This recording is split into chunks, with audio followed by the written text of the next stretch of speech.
and welcome to episode 8 of Tara Time, where we talk about all things business, all things leadership, and sometimes all things Tara. Today, I have got a super special guest, and this wonderful woman whirlwinded into my life just a couple of months ago, and we have been in contact, I think, every week since, and have been working together on some super magical things. So I am going to bring in Katherine Evans and let her introduce herself and tell us a little bit about who she is and what she does before we dig into some really, really incredible topics today. So welcome, Katherine. Hello. Introduce yourself. For anybody who doesn't know you, tell us a little bit about who you are and what you do. I'm Katherine Evans. I'm the geotechnical manager for Tarmac covering the southern region. I'm a mining geologist, but I've also founded Bold's Brass last summer. We only set up in July and we're already 465 members deep in our women's safe space, and I think about 163 in our allies group. Incredible. So we met through the magic of LinkedIn, which is proving to me to be one of the most incredible places to meet people with similar opinions, similar like-minded approaches to things, and that certainly happened when I met you. Now, obviously, you're working in a male-dominated industry, and that is something that I work with many of my clients with, and now you founded this women's network. But what I first want to talk about is working in a male-dominated industry, some of the challenges that we face, and specifically your journey. So how does one even start on a journey to becoming a mining geologist, and some of your experiences along the way? So how did you get into it? My first job wasn't even in mining. I was working offshore in oil and gas, and same thing really. Same kind of industry, one of very few women, less than 10% on the rig that I was on. But because I did geology in university, it was exactly the same. Not that many girls. I think I was the token out of a group of 8. It was just me. So it just becomes very normal. And my upbringing, I was the only girl amongst a load of boys. I think Swansea's known for having mostly boys. just a lot of boys. So I don't think I was never brought up to think I was any different apart from burping. My mother would say, not ladylike. Well, oh my God, that is when my mum watches this, which she absolutely will, she act like she is going to be nodding along. So I was told all of my life, why do you burp so much? And I still do. Like, you burp so much. And when I was younger, I prided myself on, and this is why this is called Tara Time, actually, because usually I divulge something that is too deep and too personal for the internet. And today I'm going to carry on that tradition. I used to pride myself on how far along the alphabet I could get burping. Like, as a skill, and I once got all the way to S. So burping, yeah, I'm here for that. I'm terrible at burping. I just like to. Well, it's just burping, isn't it? Everybody's going to do it. You're like, oh, excuse me. Okay, burping aside. So, but actually, why geology then? Why, obviously, like the career path follows the study, but what got you into studying geology in the first place? It was with a teacher. When I started in year 7 in school, Mrs. Tanner had a box of rocks on her windowsill, and I said, Miss, why have you got a box of rocks on the windowsill? And she said, well, you stay for A-level geology and I'll tell you then. So I did. So just being nosy. That's just what nosy, yeah. I had nothing really going on for 5 years, so I just waited until I got there. Yeah. And there was there was only 2 of us in the class by the end. By the time we did A-levels, like the girls anyway, the boys, I think there was about 8 of them as well. And then I went off to study geology, and if I hadn't studied geology, the plan B was I was going to join the army, but didn't. I went to do geology instead, and just loved it. I found it really hard in uni. I did nearly drop out in the second year to become a tattoo artist, much to my parents' disgrace. I remembered I didn't really like blood, so that was a non-starter. Yeah. I carried on till it finished, because once you're through the second year, you're pretty much done. But yeah, I got a 2-2, not a 2-1 or a first. And look, I'm still here. And Love that as a message. Love that as a message. I saw something pop up the other day on LinkedIn that they were only accepting graduates they had like a 2-1 in the pipeline. It's like I think they were quite happy that I passed. So much by the end of it, but just because you're not good at doing exams doesn't mean that you're not good at doing what you've been studying. It's all about practical, and there aren't really exam conditions in the wide world, so I think we put far too much pressure on exam conditions. Yeah. I actually really liked that. So I did a project management degree, and what I really liked about my degree was there was a dissertation like there is with any degree, but rather there was a few exams, but one of the main, like, our majorly scored thing towards our degree was it was like a practical project. So we had to run a project. We had to run a mock project and do all of the processes and procedures and paperwork and like run a project like you would do in real life and hand in essentially. I remember I actually handed it in on like, I had to get what is it called? Like a little trolley, because there were so many binders of stuff, like of all the papers that I'd done. But I didn't have to sit in an exam room. I had to run like it was going to be real life. And when I got into the real world, I was like, oh my God, that was so valuable. Like, it actually was useful rather than exams. So I don't know, I think there's something there, like surely there could be some more practical options over exams. Yeah, master's degrees, that they're only there to set you up for actually going into industry. And I went back to start doing a master's and was just sitting there going, this isn't what it's like. This is lies. And you lot, why can you not get here for 9 o'clock? You're going to be on site at 7:30. So it's pointless you walking in at 5 to 11. Like, give me your name so I know it, and you're not getting a job with me.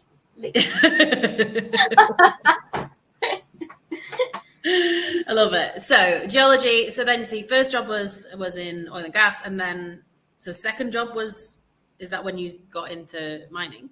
Well, I moved to Netherlands for a year, and I was working in botanical gardens with like a big group of ex-offenders.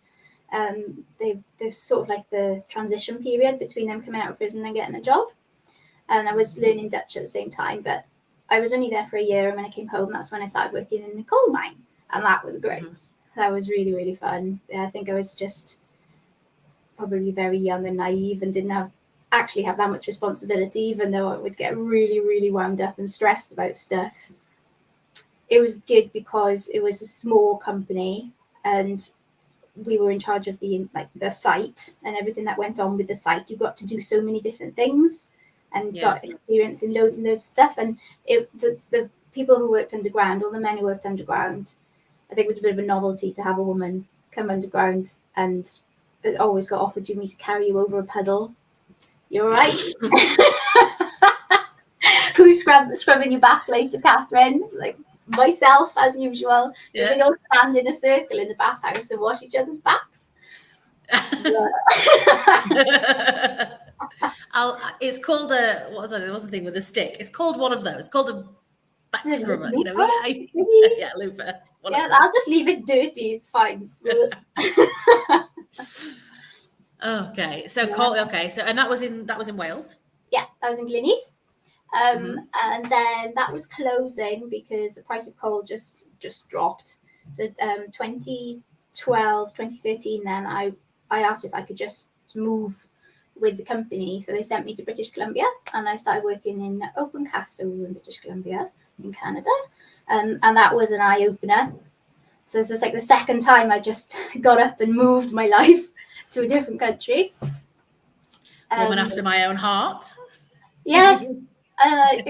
Value freedom. There was definitely that. It could not be held down. And I just do it by myself. So I think I had a lot of, I wasn't really afraid to just get up and go.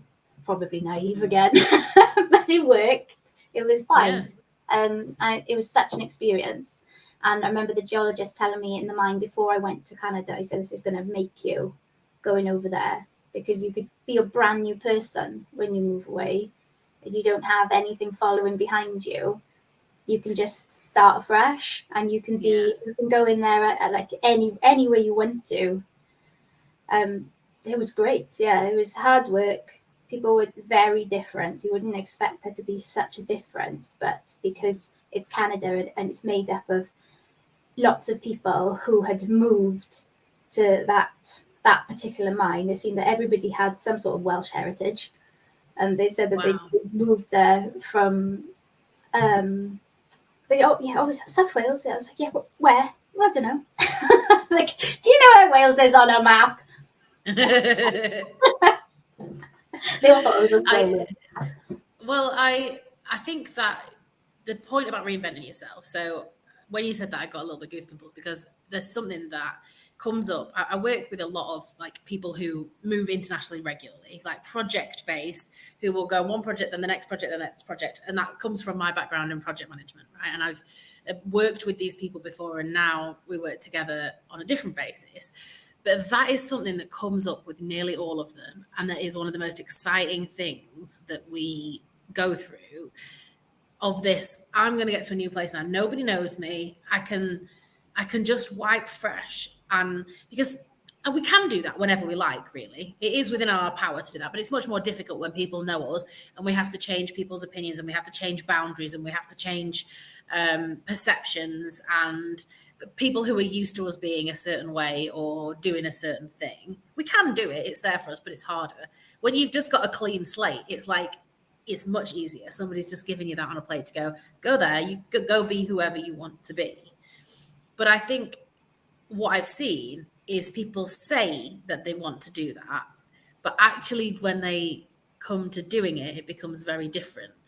And I think it's really important to think about, because we can reinvent ourselves, but it's how can we reinvent ourselves to be more us? Because we don't want to be just showing up and pretending to be somebody else just because we have the opportunity.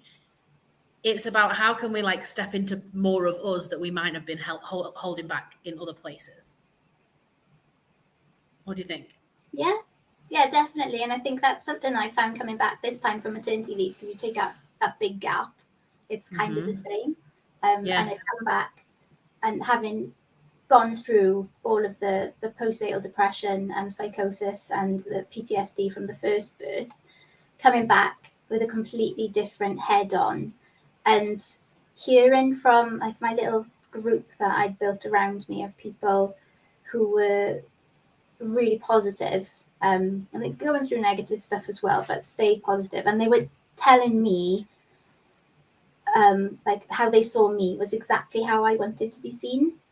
So I felt like that was, I'd won there, and I could develop that further and like keep pushing that. And I felt like my values were coming out in how I was acting and how I was being perceived, which was like, that's your super strength then, isn't it, coming through? Yeah.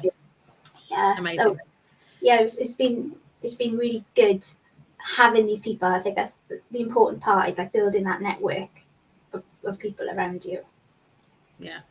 And like, there's so many challenges that we face when we work in male dominated industries, even if, and I'm like, kind of like you, not necessarily being brought up around boys, but always being a bit of a tomboy, never being afraid to be in the group of like that. The male dominated industry thing was never something that I actually kind of thought about as being a thing, really.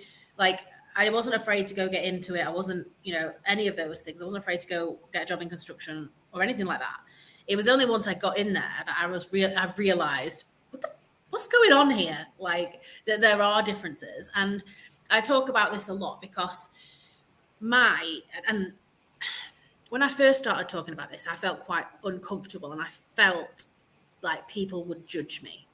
But my ethics and my message around doing things irrespective of what other people think and whether they judge you or not. There are huge issues with women working in many male-dominated industries, mining, construction, all the male-dominated industries. There are massive systematic issues that exist, right? Pay gaps, just unfair treatment, all of the things, right? And we're going to get into, I'm going to ask you in a minute about some of your experiences there. But for me, my job isn't to tackle those gender equality issues at a systematic level. That's not what I do. It doesn't mean that I don't think it needs to be done. I do think it needs to be done. And there are people including the likes of you, who are bigger and cleverer than me, that are doing that, or that is their thing, right? Who are tackling it on a bigger scale, on an industry scale, on an organizational scale. But for me, my passion lies with individual scale, because I think that there's a really powerful thing to be done there. And without saying, well, it's actually your responsibility to fix all of these issues as an individual, because that's not what I'm saying. It's, you can make an impact by taking personal responsibility of how you're showing up, how you're being visible, how you're leaning into your unique strengths and your superpowers, how you're asking for the things that you want to have. You can take personal responsibility for those things, and that in turn can create change in the industry. So like, I had this fear about saying, I work with women in male-dominated industries, but my bag is not systematic gender equality. It is helping people take personal responsibility about how they can do things that are within their control, because that's always been my thing. Like, I'm like, okay, yeah, there are issues, but I'm not letting those issues stop me. I'm going full steam ahead anyway, and just watch me in the face of those issues. But you've set up an incredible group that is creating change in the industry, and I want to understand some of the challenges that you faced that made you want to set that group up. It's a build-up of the last 15 years worth of tiny little things that I've got on my tit. That's what yes. Yeah, being told I couldn't have a full set of underground clothes because I was a woman and I didn't go down very often, even though I did, and I sweat just as much as the men. Wasn't allowed to have my kit sent away. I had to wash it myself because they just didn't believe I was going underground enough. Being told to clean the office because, like, just having a beeline made for me as the only woman in the office, this office should be clean. I was like, right, okay, gotta clean it then, isn't it? It's gonna be big. It's all mine. Yeah. Being paid $20,000 less than the men in the mine in Canada because I was foreign and a woman, and I needed to prove myself, although I'd worked for the company already for 2.5 years, which was longer than the men who worked there. Just like people not understanding the systemic sexism bit, that telling me the only person who sees women and men different really is you. It's like,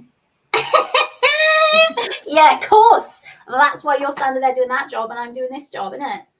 Yeah. Yeah, and like seeing little bits of bullying and women not feeling strong enough to stand up to it.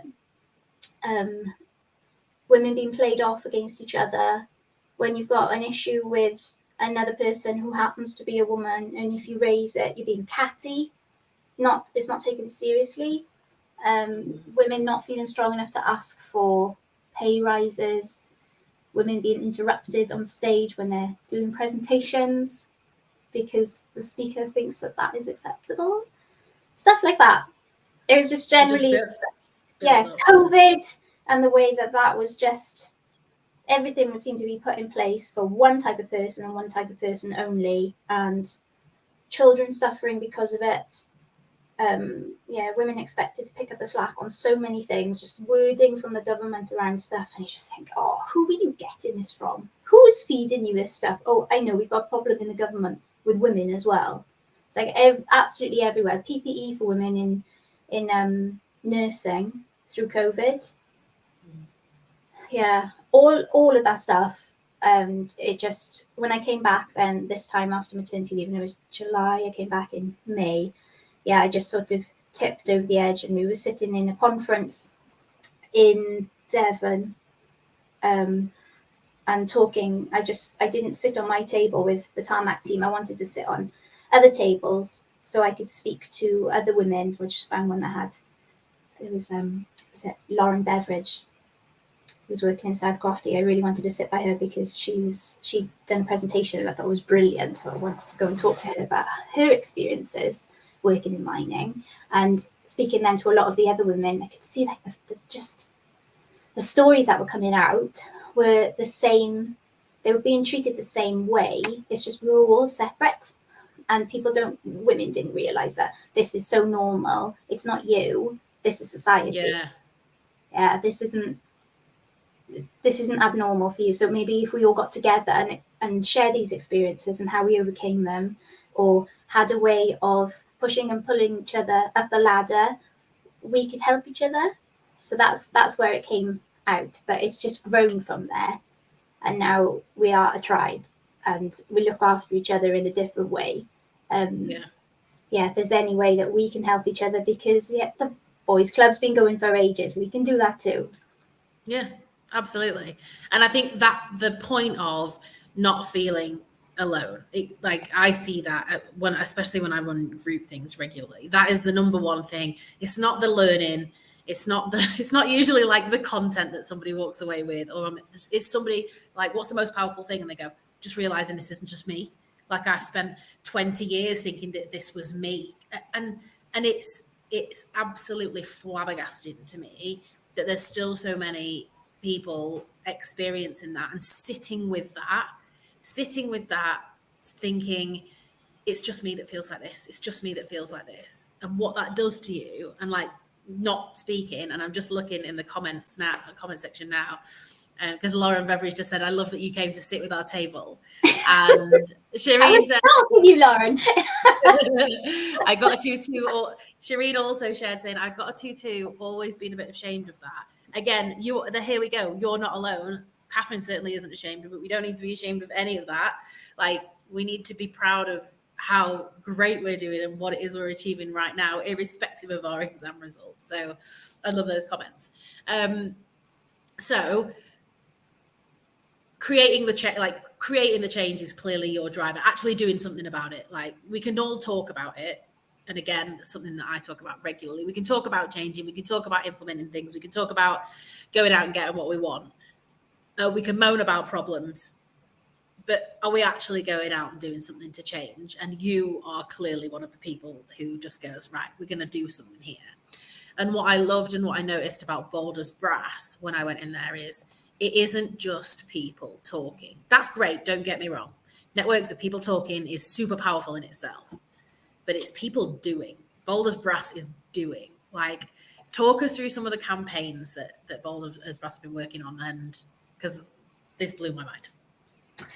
PPE Revolution, that one's been amazing. The uptake from designers and people who just want to get involved some way or form, or they want to share their experience, or they want to say, we're trialing this kit, have you seen this, or this is what we can get in Australia, has this reached you yet, this is what we've got in Canada.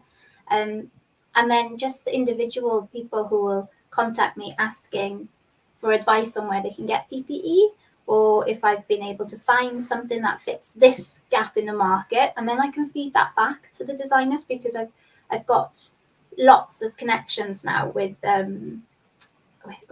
like Leo and Blackladder and Pulsar and V12 and Rockfall, and they want to make a change. They really want to help. They just need to know. And I think that's the bit that's been missing, because we've always been forced into wearing men's PPE. This gap in the market hasn't been realised. And the more we keep wearing men's PPE and don't actually feed back our issues, so we can moan about it or we can just shout about it, and the shouting about it is actually getting something done.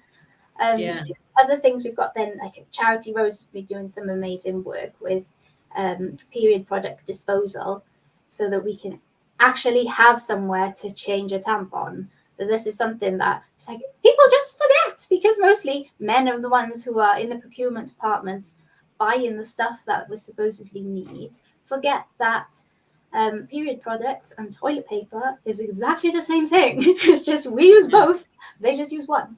And having somewhere to put it, you can't flush it. You can't do that. So having things available, that's been great. And it's like people are paying attention, and now they're pushing it, and we're into the magazines and we're doing the podcasts for it, and it's just great because you can see it's actually working. So like my impact value is being achieved, which makes me really, really happy. And that's what I mean, like if anybody takes anything from today, it is just like, go be a doer. Because moaning about things and not having seen any change is exhausting and it's boring. Actually, it's exhausting and it's boring. Second, that feeling when you have made an impact, you have changed something, doesn't matter how small or how big, but your personal impact on that. I mean, how great does that? You just did a little. Like, you just saw you get animated just talking about it. Like, this is what we've done. This is what we've done as a group. We have actually managed to create a change. And like I said, you're attacking this on an industry level, on a systematic level, and going in at the things that are clearly important to the people in the group. And we know that because you've experienced it. You've been through those things, so you can lead those campaigns from a place of, I know that this is a problem. Like, how can we actually create any change? Yeah. Is there anything? Oh, sorry, go on. Just that tiny change, just a PPE. People may not have realised that it's an issue, but for PPE, first of all, it's safety. It's supposed to be protective. It's supposed to be personal, so it should be fitting you. But the other thing is when you turn up at a site looking like a complete wombat because you've just like borrowed your parents' clothes to site, nobody's going to give you the time of day. And nobody is going to think that you are the engineer on site or you are the manager, because there's that thing of you're a woman, so obviously you're lower down the chain anyway, and then you look like a complete dick. So yeah, it's going to be really, really difficult. And then we wonder, why aren't women progressing? Why are women leaving? And it's not all coming down to PPE, but that's just one thing we can change. And that one tiny thing is something that can change culture. And changing culture is a big thing and it's going to take time, but you actually have to do the tiny little Lego blocks at the beginning. And we can. Yeah. And I love that. Like, I'd thought of it only really from a safety perspective when we talk about the PPE thing, but you've just got like the cogs going in my brain about how when I even just like a high-vis vest, when I used to work on the construction sites, of either had to, like you say, had to go looking like it was somebody like a huge baggy thing, or because the one that fitted would not fit around my tits. So I couldn't do it up around my boobs. Yeah. So that's either like one that's massive. Yeah, exactly. And yeah, you're right. Like, that is one thing that also not just being safe, but actually feeling good in your clothes. Like, who wants to rock up feeling like a bag of shit? Nobody does. You want to feel good in what you get to wear or what you need to wear to keep you safe. So I love that. I absolutely love it. Any campaigns upcoming or ideas for the future that you've been thinking about that you could share? I really, really love the one that's a bit of a slow grower, because it takes a bit of courage from each individual, and that's the Representation Matters campaign, where posting selfies, and it's a bit difficult because you've got to get permission to be able to post them. Posting selfies of you at work doing your thing to get the representation out there that we are here, and if you can see it, you can be it. So that's one I really, really love.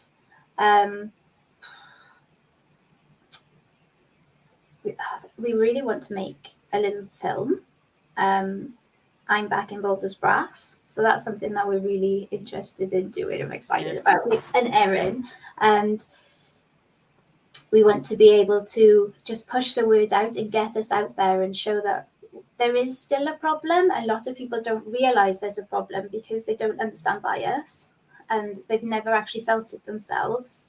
And there are plenty of people out there who haven't had bias and they've got to where they are in their roles in the construction industry, but that's not the experience of everybody. And I think by getting more voices out and say, these are my experiences, this is what's happening, and people will be more aware. But also good and bad. I think there's a great opportunity to share where there are companies that are absolutely great to work for and that are nailing it, and so that people are aware of those, one, so they can flock to them, right? Like where people have had great experiences, because often we go straight to okay, these are the problems. But if we can share and we can use those things as case studies, we can use, where we're seeing much better representation on boards, on sites, on, you know, all that kind of thing. Like if we can share that to, like, say, if you can see it, if you can actually see where it's going well too, it's inspiring for people, especially young women, to go and get into it. So I think that's awesome. Okay, so you touched a little bit about on international, and I want to, obviously that's close to my heart because I love hanging around all over the world. And you dropped one that I didn't know about. So I want to talk about your 2 experiences of working abroad. So let's start with the Netherlands. Tell me about that. I moved out there. I met somebody when I was working offshore. I didn't stay working offshore, just I couldn't see a future for me as a woman doing it because I couldn't imagine actually having to leave my children for 2 weeks at a time. So I finished that. I went to live with him. He carried on working on the rig. So for 2 weeks of the month, I was completely on my own. And I had to learn Dutch very, very quickly. Otherwise, I was going to be screwed. So I started going to classes with a lady, like a retired teacher, just sit there with her and a Romanian woman, and we were learning. And I got an insight into Romanian culture that I had absolutely no idea about. Like her Christianity compared to my like scientific background. Yeah. It was just amazing to not like we were so far apart, and it was so good to just sit and learn something like that. And then I started going to a school. It was like a school for buitenlanders, so people from outside the country, where I was learning Dutch with people from Eastern Europe and people seeking asylum from the Middle East. So that was like the cultural differences there was fantastic again. We did a lot of culture things, a lot of culture sharing and celebrating each other's celebratory days. And then at the same time, because that was only 3 days a week, I was working in the Kruidhof, which is like a botanical gardens that is only open 6 or 9 months of the year, and then the rest of the time, it's just the gardens being turned over. And I actually got moved from there to go and work in the council because I didn't understand because my Dutch wasn't good enough. However, the ladies who were pruning the roses weren't impressed with the things that the men were saying about me, so they moved me to go and work in the council and work on this. It's like a Dutch bike route through the meadows to teach children about glaciation of the area that I was living in the Netherlands, which is Friesland. I did one in Dutch and one in English, and then that was my last bit before I moved home. But it's such a good thing experiencing a culture when you were just completely immersed in it. Just they're only on the other side of the water, but the difference is unbelievable, and it makes you think a lot of things about yourself then, a lot of questions about what is right and what's wrong. And I really appreciated coming home to the UK. I just saw it in a different light, which faded pretty quick. So I went to Canada instead.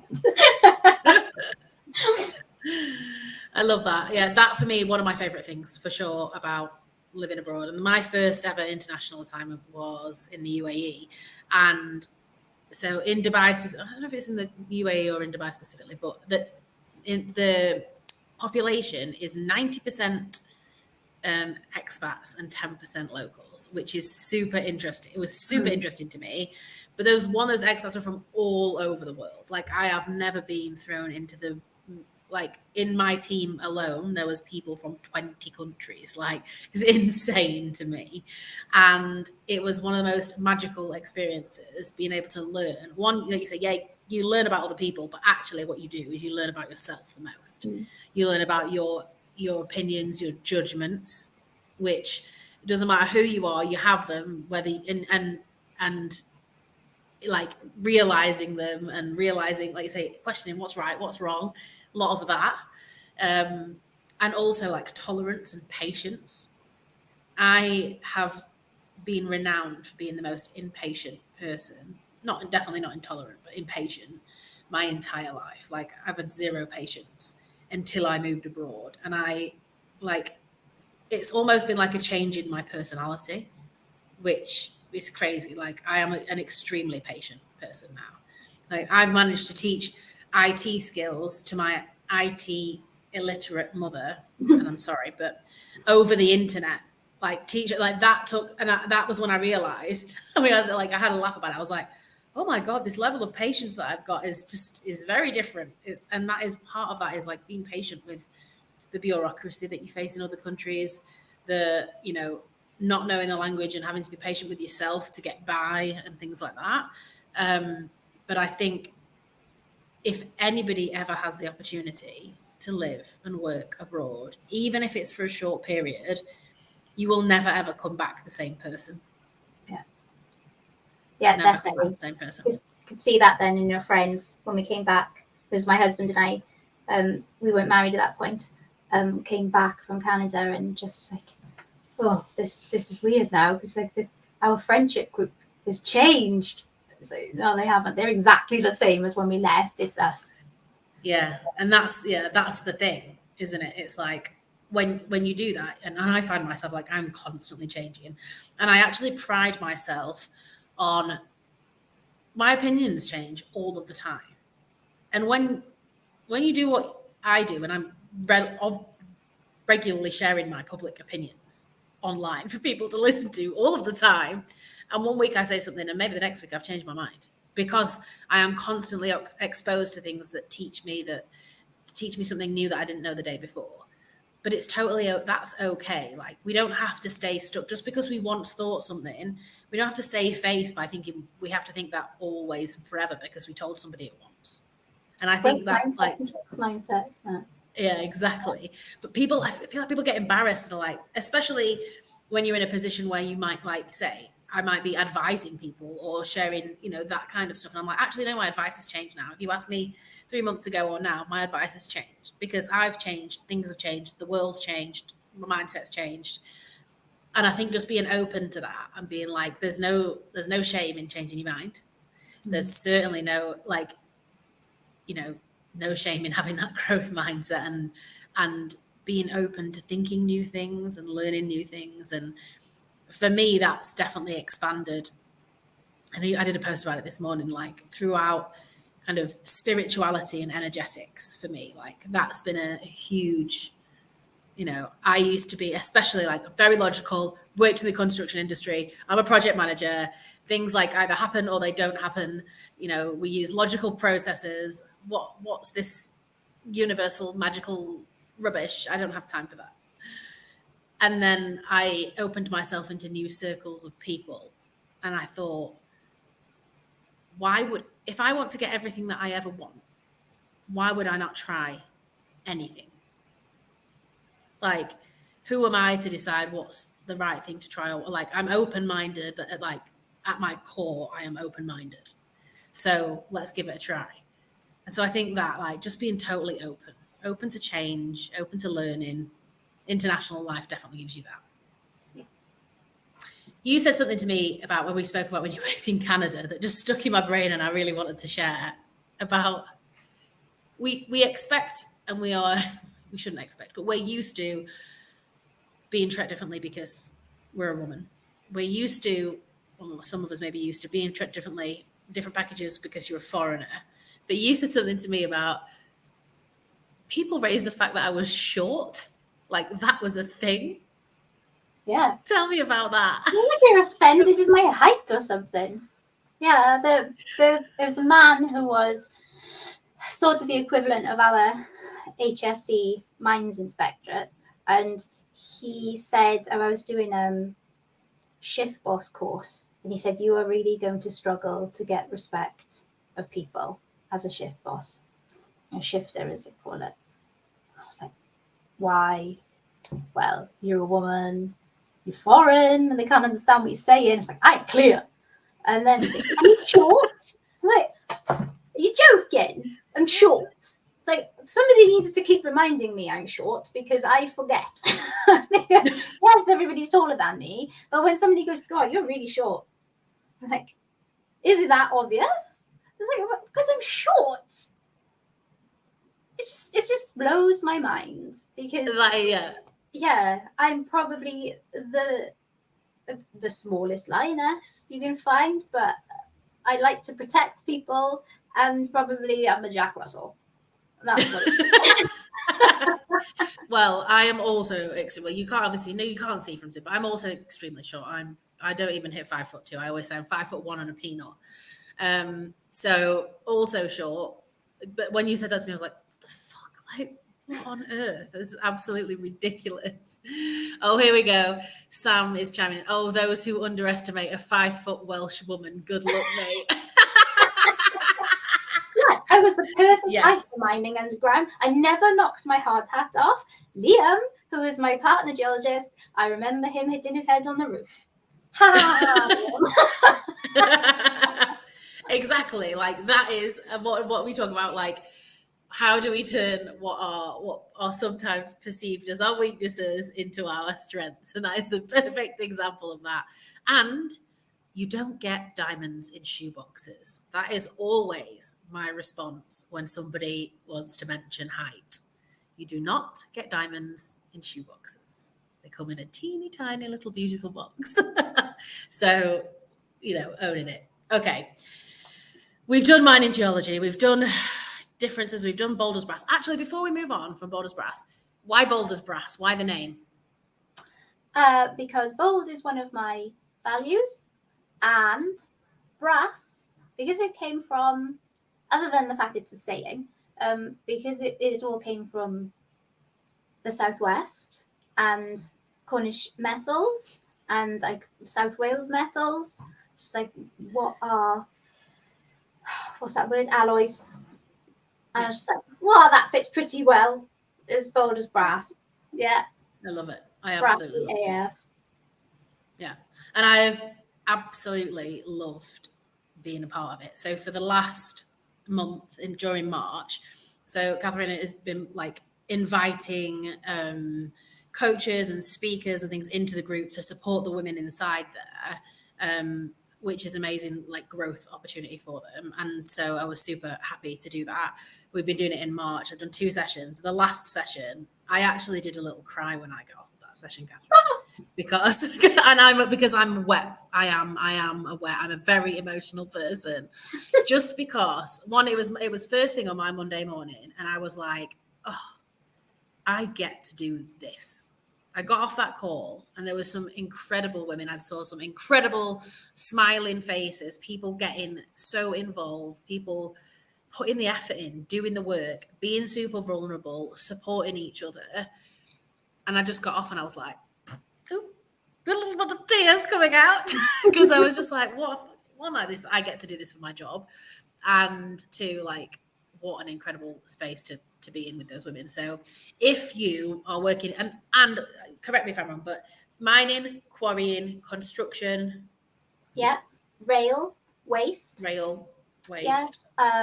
Energy. So it could be offshore, any type, wind farms, any type of renewables, and all of the ancillary bits that go with it, because you have your ecologists, you have your hydrologists. There's so many little bits like the blasters, all these extra little bits. And one of the stuff that I like is like plant. So you get like finning and stuff. People from finning. If there's women there, we'll take them. Yeah. So if you are not, you need to be searching on LinkedIn for the Bold as Brass group and come and join, because it is a really, really wonderful space. And Katherine's organising incredible campaigns, opportunities, like say learning opportunities, which it's been a pleasure to be a part of. One thing that I wanted to talk about, and again, something that we spoke about that is obviously completely related to being just a woman at work, okay, and dealing with returning from maternity leave, dealing with postnatal depression and postnatal psychosis. I think you struggled with as well. So would you mind sharing as much as you feel comfortable about your journey with having children and working and returning? Yeah, it's difficult for sure. I didn't realize before having children that I was already going up and down through depression. I knew that something wasn't right, and I'd had eating disorders and exercise addiction and things that I'd had a general anxiety disorder. That was a really difficult one because it could ruin everything, can't it? Anxiety. As soon as you stuck yourself in that loop, then you'll be gone for days and you're just down and down and down. But I had first baby, and having Idris, it wasn't a good birth at all. It took days and days for him to actually come into the world. And there was a lot of things that happened in that during the birth that I didn't give consent for. I wasn't fully prepared. I just got stuck into this like really cosmic what's it called? I can't remember what it's called now. But it's like you breathe out the baby. Nobody breathes a baby out. No. There's a lot of noise. Yeah. But in my head that this baby was coming into the world, and I was going to do it, and it was all going to be fine, and I was going to be in complete control, which is not what happened at all. That baby it's your first baby. It's hard work getting a baby out. The first one for definite. So there's a lot of stuff, and then afterwards, there was a doctor came into the room who I hadn't seen before. He was a man, and he's like, "I'll do the stitches." And the midwife is like, "No, I'll do the stitches. It's just 2nd degree. I can do it." And he's like, "No, I'll do them." And she's like, "No, I will do them." And at no point did anybody ask me what I wanted. And my husband's just sitting there holding the baby. And I'm thinking, I've just given birth. I have no idea what's going on. This has taken absolutely days. And I was induced as well. So like the pain was horrific. I'd run out of medication. And it was so much to take in. And then afterwards he did do them, by the way, and a terrible job. My brother told me afterwards, because I had his wife look at my stitches, that she said to him they weren't good job, and Adam decided to tell me that it looked like a pasty that had just been punched. Because he's a nurse and has no filter either. It's like great. I've heard a few in my time, and from friends who've had children and have had similar experiences. And I've heard badly packed kebab before, but a pasty that's been punched. But the stitches didn't come undone, so he must have done something right, because that was all fine. But I did have flashbacks and stuff, and I felt awful afterwards. But you just do. In your first one, you don't realise what's right and what's wrong and what's normal and what's not. And the health visitor I had was just terrible. She just treated me like I was a crack addict, because we were living somewhere pretty rough at the time. And I think she just sort of placed me right down here and talked to me like I wasn't there. Like I was just like thick as. I just wanted help. And it was really hard work. And then I just battled with that, came back to work, and it was okay coming back to work. I felt like I was in my team, because the team that I was in South Wales was really tight, and they were welcoming, and it was okay. So I slowly started to pick myself up through that, but it was nothing was right. And I was like still really down. And then it was like 2020, COVID happens, and then I was like down. And then I was pregnant again. And by this time, then it just was like 3, I think. So we got through the difficult bit, and now he can speak, so it's okay. It's not so hard, and he gets what's going on, and he's so excited to have a sibling. And then Yori is born in the house, and I was in complete control because there was no midwife. It was a completely different experience, and it was the experience I wanted the first one, but that's not how it happens in the first baby. But the second one, I didn't breathe that baby out, but it definitely came a lot faster. And then after that, then things just weren't right, and it was really bad. Like I could see that I had like this person in the Navy. It was a man in Navy. I kept being able to see out the corner of my eye, and I just knew that he wasn't there. But every time I moved my head, he'd be there, and that was like that's not right.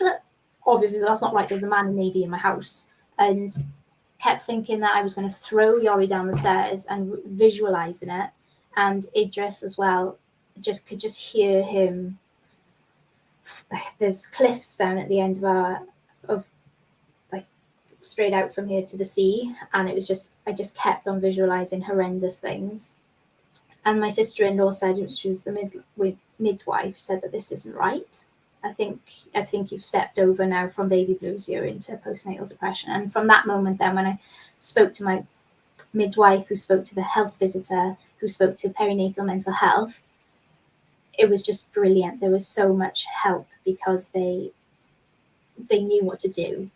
So I had the head psychologist, who was a man, and he said, first of all, he was like, apologize for being a man. And then he's like, is it okay that we talk about this and I'm a man, or I can get one of my colleagues? And I was like, no, it's fine. But he was really nice, and it was like connection through where he lived, and he really worked on making a connection, which I thought was great. And then he had one of his team nursery nurse came to see me every week, even though it was still COVID time. She was coming to make sure the bond with the baby was fine, which was never an issue. It was all me.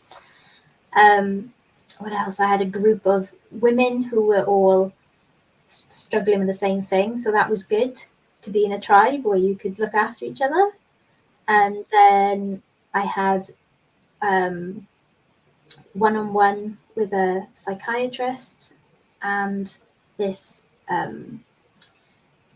course that I did for how to process like negative thoughts and these reoccurring thoughts. That was really, really good. That really, really helped. That changed a lot of things. But the one thing I did that I'd never, ever done was I accepted the medication.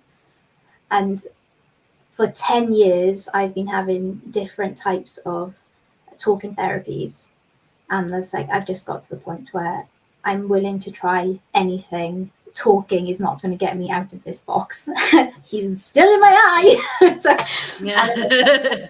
did that, and that was the best thing I ever did. That changed absolutely everything. So that feeling of being a tightrope, just being like that all the time, just disappeared. And I thought, like, after coming back to work, I thought, oh, it's been nearly a year now. I guess I could probably come off. And I came off them slowly, and I was off them for 3 weeks, and I came back. So that's when I realised this is probably long term. Changed my medication because it was stopping me from sleeping onto something else, and it's just like feel like a normal human being. And I've been able to do everything with Bold as Brass, do my job really, really well, and I build myself again, and just put loads of extra into personal development and leadership, and like all the stuff that we've been doing with you and reading around it, and actually being able to take that in and just being like, I want to be a sponge again. I want to learn. And it's just been, getting over it has been such an amazing experience, because I realize probably for the last 20 years, I felt like shit. It's like with physical pain, right? We do this, like, it's the same thing with physical pain. When you have a physical pain for a long period of time, like, you see people who've had a back pain for like 15 years or whatever, leg pain, and they're just like, well, it's just been there for so long now. Like it just becomes, you kind of accept it as the norm until it goes and you're like, what? There is actually something outside of this. Like, how was it for you to talk to somebody about the man from the Navy? Because I imagine that was really difficult, right? Didn't tell my husband. Okay. Yeah, I didn't tell him till quite a long time afterwards, because I was worried he was going to think that I was crazy, or just be like, fine, it's all right, just not take it seriously. So I just didn't tell him. And the first person I told was my sister-in-law, because she just said that if you are getting visions all the time, that is a clear indicator. And it's like, yeah, the falling down the stairs vision just won't go away. I get it multiple times an hour. And also Navy man. Oh, thank you. Put this up for you in case you can't see it, but I think that is, yeah, I think that's a fair statement from Shireen, for sure. Absolutely. So what would you tell anybody who is going through a similar thing? What's a piece of advice you would leave with somebody who thinks they might be suffering with postnatal depression, or if maybe even they don't know and things just aren't right? I think listen to the people around you saying that you're not right, or like, is it really normal to be that angry? And everybody's got their own thing. But I think my partner it's pretty obvious. You could tell that you're crying all the time. Like, you don't normally cry all the time. You never cry, but not quite this much. Yeah. And then accept the help. If somebody's saying, I think it would be really good if you tried some talking therapies, just give it a crack. Because if it's not going to work, maybe then you're fine. And it's the same with the meds. Like, if you're fine, they're not going to make a difference. So you're not going to feel anything different. And then you can just slowly come off them. But if they are actually going to help you and suddenly you feel amazing, isn't it exactly the same as taking medication for high blood pressure? There's no shame in it. And like, I had always said no because I thought that it was the easy way out. Take them again, definitely. If I could go back and take them now 10 years ago, I would have, because it would have made me feel that much better. So yeah, and in the workplace, you wouldn't believe how many people will crowd around you and say, my wife had this, or I have that, or just start talking, and people are straight away there to support you or share their experience. Like, this is so common. It doesn't need to be taboo. I found that to be true about anything that we actually think to be taboo, and also strange or weird even. So I've had it in a lot of experiences in my life where I've been through something that I think, oh my God, this is so embarrassing, or, this is shameful. How could I do it? It's the minute you say something, it's like everybody crawls out the woodworks, go, oh yeah, me too. I know somebody about that. Like, and I've had it on some like deeper, darker things. I've had it with some, like, I don't know, I once had a medical condition that I'd never heard of in my life. It was I've got this infection in my inner ear called labyrinthitis. And I was like, that sounds like a made up thing for a start. But I actually fell on a railway track because I was so dizzy. But anyway, I said about it, and oh yeah, my uncle had that. Oh yeah, my sister had that. And this is what they did. And this is what, and it's like, oh, right. Okay. Like, just it happens in so many things. Like, the minute you start telling people, you realize that somebody knows somebody, or somebody has experienced, and the learning that you get from that is going to be a lot better than sitting in a hole on Google trying to find things, trying to find the answers that you're looking for. Like, speak to people, learn from other people as well. And do you know what? If they haven't been experienced it, now they're able to support you because they know. If they don't know, they can't support you in the right way. They can't offer you what it is that you might need at that point. Yeah. But I love to hear like the level of support that you got, like when you reached out. So that's it, early. It's like early intervention. Like, how can you reach out at the earliest possible point? Because the help is there. You can get support. There's incredible people out there to help you, and there is certainly no shame in it. Yeah, and the women that helped me. So there was the one guy, and then there was all the women.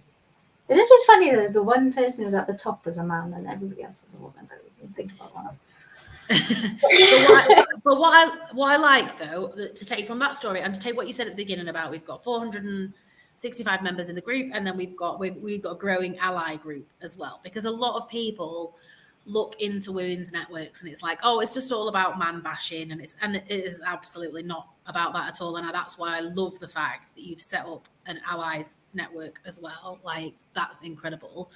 And it's not like you said, when you go into the scenarios of being treated or being supported, it doesn't matter if they're a man, a woman, it makes no difference. It's about being a good person. It's about listening. It's about not judging, not, all of those things, supporting each other. It doesn't matter.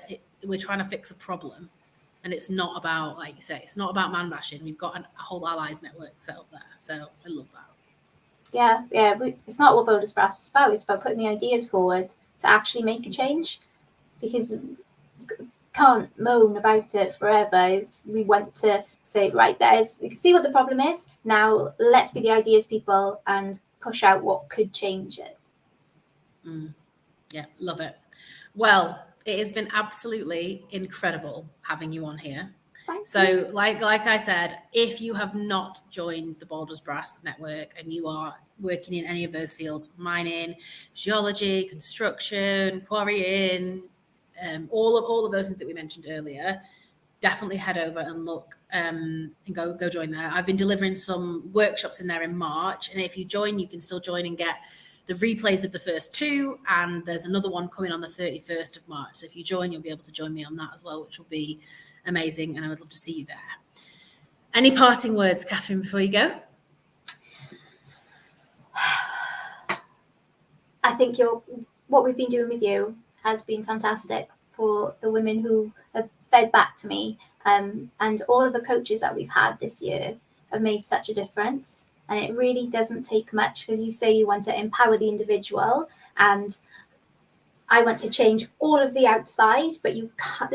They work together. There's pointless changing one and not the other. They both need to work together. So it's really exciting at the moment. I really feel that we're making a change, and things are happening so much quicker than they used to. Yeah, I love it. Absolutely love it. I feel like that is going to be the outtake of the reel for this. I always create a little reel, and I think that is going to be it, because I love that. I really love it. Awesome. Thank you so much for your time today, Katherine. And I can't wait to see where the next year takes us, because we've got some exciting projects in the pipeline that we're definitely going to be working on together. Yeah. See you soon. Bye-bye. Thanks, everybody. Bye.